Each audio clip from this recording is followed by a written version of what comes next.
Assalamualaikum warahmatullahi wabarakatuh. Perkenalkan, nama saya Fisya Jelina dengan NIM 2357301049. Pada kesempatan kali ini, saya akan membahas materi pada pertemuan ketiga, yang mana kita sudah melakukan praktiknya, yaitu mengenai CRUD State React.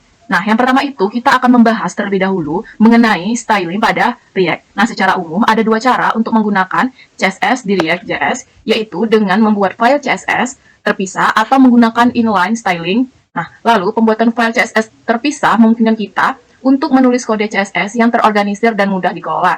Sedangkan inline styling memungkinkan kita untuk menambahkan style langsung pada elemen HTML. Nah, di sini kita diminta untuk membuat file inline style.jsx. Nah, di sini saya sudah membuatnya.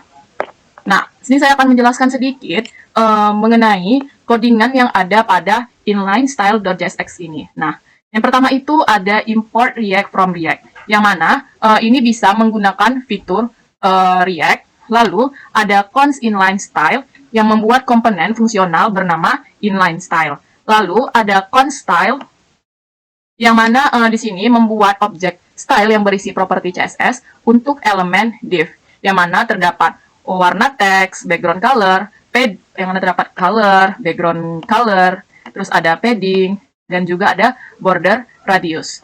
Nah, selanjutnya pada baris ke-11 di sini terdapat return, yang mana mengembalikan elemen div dengan gaya yang sudah ditentukan menggunakan return div style.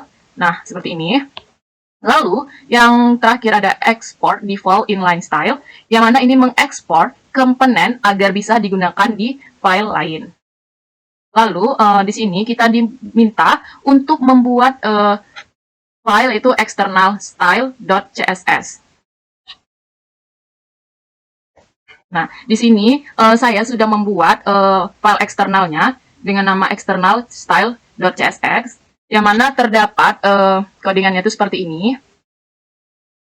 Seperti ini. Nah, di sini saya akan menjelaskan sedikit apa maksud dari codingan ini, yang mana ini mendefinisikan kelas CSS bernama external yang terdapat color, background color, padding, border radius, yang mana kode ini menggunakan CSS eksternal untuk mengatur tampilan elemen div sehingga lebih rapi dan mudah digunakan kembali.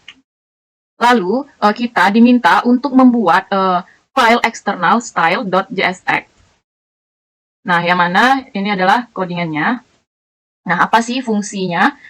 Nah, file external style CSS ini, di sini ada pada, ini saya blok dulu, import React to React terlebih dahulu untuk mengimpor React agar bisa menggunakan fitur si React. Lalu kita menggunakan import external style.css yang sudah kita buat sebelumnya, yang mana ini mengimport file CSS eksternal yang berisi kelas eksternal. Lalu di sini terdapat const external style yang mana membuat komponen fungsional bernama external style.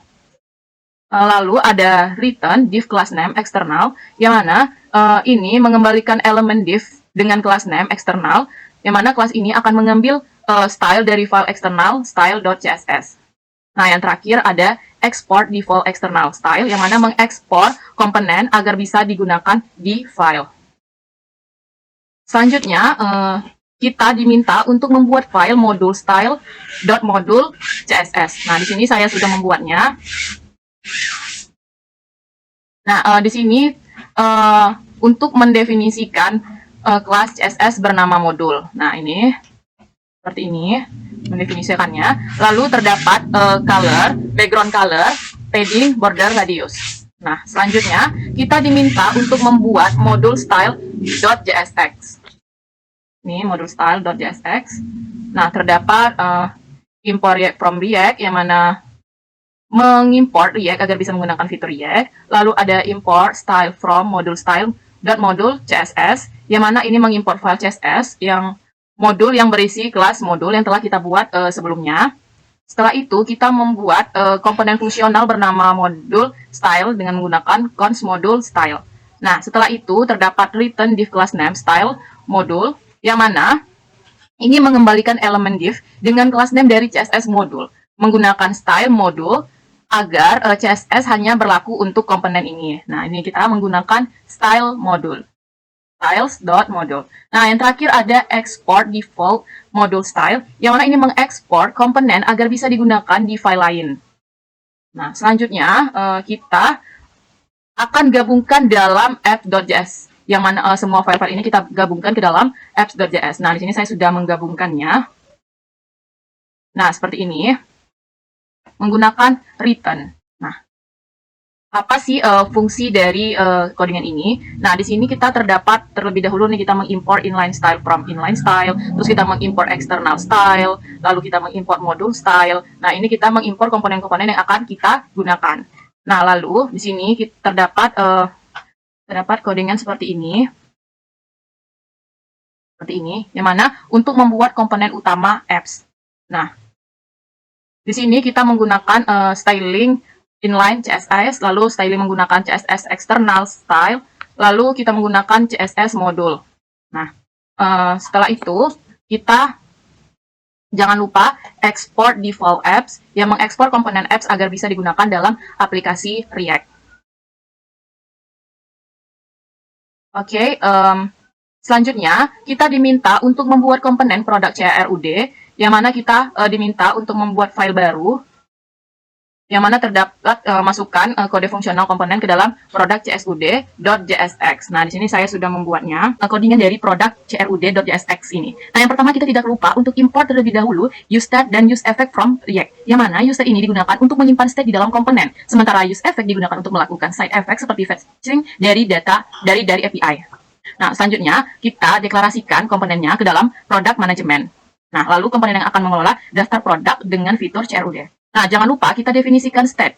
Nah, seperti ini kita definisikan. Nah, yang pertama itu terdapat const product, set products, menggunakan useState, yang mana ini untuk menyimpan daftar produk. Nah, lalu ada const title, set title useState, yang mana ini menyimpan input dari form. Lalu ada const price, set price useState, yang mana di sini akan menyimpan input harga dari form. Lalu ada const kategori, set kategori useState, yang mana di sini akan menyimpan input kategori dari form. Lalu ada const image, set image useState, yang menyimpan input gambar dari form. Lalu ada const rating, set rating useState, menyimpan input dari rating dari form. Nah, lalu ada const description, set description useState, yang mana sini akan menambahkan deskripsi. Nah, lalu ada const terjual, set terjual useState, yang mana sini akan menambahkan data terjual. Nah, yang terakhir sini ada const edit index, set edit index useState, yang mana sini menentukan apakah pengguna sudah mengedit produk. Nah, di sini bedanya di sini terdapat null, yang artinya tidak ada edit.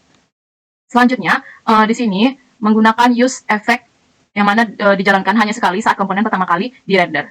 Nah, fetch data dari API saat komponen pertama kali dimuat. Nah, di sini kita menggunakan fetch dan kita mengambil data dari vector API.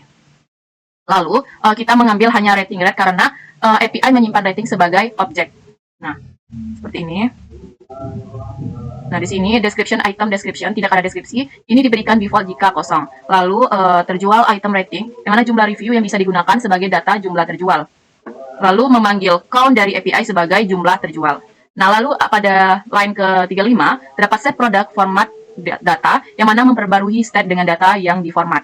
Nah, selanjutnya ada const handle add, yang mana fungsi menambahkan atau mengedit produk. Lalu ada if title, price, dan kategori image rating, terjual, description, yang mengecek apakah semua inputan sudah diisi. Nah, seperti ini. Nah, lalu si rating ini akan memastikan rating dalam format angka. Nah, lalu pada line ke-47, di mana di sini memastikan ketika user tidak input jumlah default 0. Selanjutnya ada if edit index sama dengan 0, yang artinya user sedang mengedit produk. Nah, terus ada update product, edit index, new product, yang mana produk diganti dengan yang baru. Lalu di sini terdapat set edit index 0, yang mana dan dikembalikan ke 0. Lalu ada else, yang mana kondisi tidak sedang mengedit, maka produk baru ditambahkan. Nah, di sini terdapat set title, set price, set kategori, set image, set rating, set terjual, set description, yang mana mereset form setelah menambahkan atau mengedit si produk. Lalu menggunakan const handle edit index, yang mana fungsi edit untuk produk, yang mana di sini mengisi form dengan data produk yang dipilih. Nih, seperti ini. Di sini kita juga menggunakan ratingnya sudah dalam format angka, lalu set edit index, yang mana menandakan produk yang sedang diedit. Nah, di sini menggunakan fungsi hapus produk dengan handle delete index. Nah, di sini terdapat const confirm delete window, confirm, yang mana menghapus produk dengan fitur. Sebelum menghapus dikasih konfirmasi dulu, biar bisa menghindar ketika ketidaksengajaan. Nah, produk yang bukan dihapus akan tetap ada di dalam array. Nah, lalu set product filter ini sebelumnya. Nah, sini UI from inputannya. Di sini kita menginputkan terlebih dahulu. Nah, sini ada nama produk. Sini saya kata dulu. Nah, ada nama produk, terus kategorinya, terus kita inputkan image-nya, rating, jumlah terjual, terus deskripsi produk. Nah, di sini kita tetapkan berapa paddingnya, border, terus border radius, margin bottom-nya. Nah, sini kita tetapkan terlebih dahulu semuanya. Nah, disinilah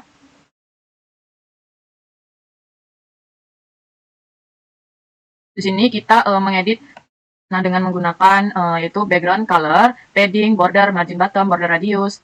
Terus ada colornya. Di sini kita menggunakan kalau background colornya itu blue dan purple. Terus ada color. Di sini kita menggunakan untuk ratingnya itu yellow dan red. Oke, mungkin itu sedikit pembahasan mengenai codingan pada produk CRUD. Dan ini adalah logikanya. Seperti ini. Menggunakan, nah di sini ada terdapat handle edit, handle delete. Nah, jangan lupa kita menggunakan export default product management. Nah, kita coba jalankan terlebih dahulu. Di sini saya sudah mengetik itu dengan npm run dev untuk mengaktifkan. Ini kita klik, control klik. Nah, maka akan muncul tampilannya itu seperti ini. Tunggu, saya pindahkan dulu. Nah, seperti ini. Terdapat nama produk, harganya, terdapat rating, jumlah terjual, terus terdapat deskripsi dari si produk. Nah, terus ada terdapat button untuk mengedit dan menghapus. Nah, di sini warna backgroundnya itu ungu. Nah, ungu seperti ini, terus ada juga yang warna biru. Nah, ini ya teman-teman.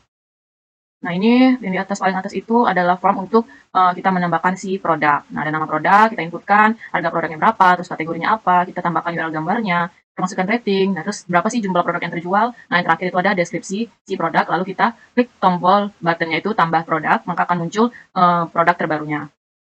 Oke, mungkin sekian dari saya. Mohon maaf apabila terdapat banyak kekurangan. Saya akhiri dengan Assalamualaikum warahmatullahi wabarakatuh.